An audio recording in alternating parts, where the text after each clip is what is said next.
Yeah. 2026 has finally came. Now that summer's rolling in, everybody has those plans that they're going to be taking flight across the country to go visit their friends and family, or across international waters to go visit that very beach of theirs. Every single person that has flown has never forgotten their documentation, such as passports. They've never forgotten the currency of the foreign country that they're going to be visiting. But everybody seems to forget one important factor in that flight. Is the aircraft that I'm flying airworthy? The FAA tracks 45,000 aircraft flights a day, which amounts to 60 million flights a year. All those aircraft have to follow proper maintenance procedures, policies, and tooling for the mechanics.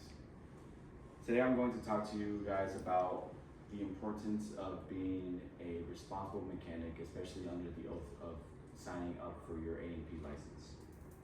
My name is Eric Cantos, and I'm an aircraft power plant mechanic. I have been working under the FAA rules and regulations for 3 years. I have worked underneath Boeing 737s, Boeing 767s, and the Airbus 320 family, all of which are specific aircrafts with specific manuals and proper special tooling.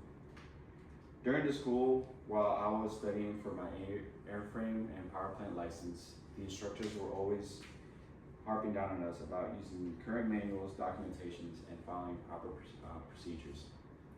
This is because the FAA rules these as laws and their requirements to become an aircraft mechanic. They are not suggestions. This is the law, and if you break the law, you will be thrown in jail, and I'm pretty sure nobody wants to be sitting behind bars for the rest of their lives.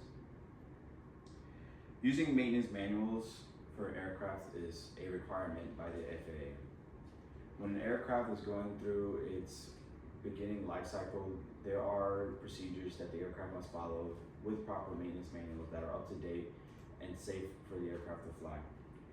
These maintenance manuals are the main reason why aircraft are going to be safe and airworthy for passengers to take. There are more than 200 passengers on an aircraft, and you'd rather be comfortable on the flight you're on by a professional aircraft mechanic that is using proper tooling and proper maintenance manuals to ensure that that flight is safe. Let's talk about cars for a second.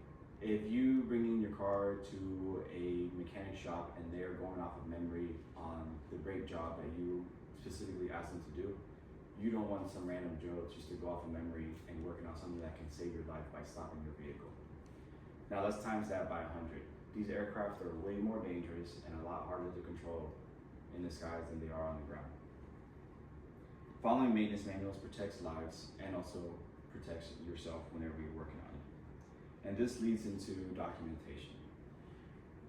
Whenever you're working in aircraft, maintenance manuals is one of the things you must do, but it's also the proper documentation that you must write down as you're working on the aircraft. The communication that it takes to complete an aircraft job, it extends from you to 10 people down the line. Reason for that, some of these aircrafts are so large that some maintenance will take days, maybe even weeks to complete. And going off of solely memory is not going to be your friend here. So proper documentation helps the next mechanic take over to ensure that they are using the right manual and they are on the right step to continue that job to completion. This ensures safety and teamwork across the line until the aircraft is ready. Again, memory will not help you here. All these documentations writes down the parts, adjustments, and procedures that are required and that you have completed and what will need to be done next for the mechanic to take over.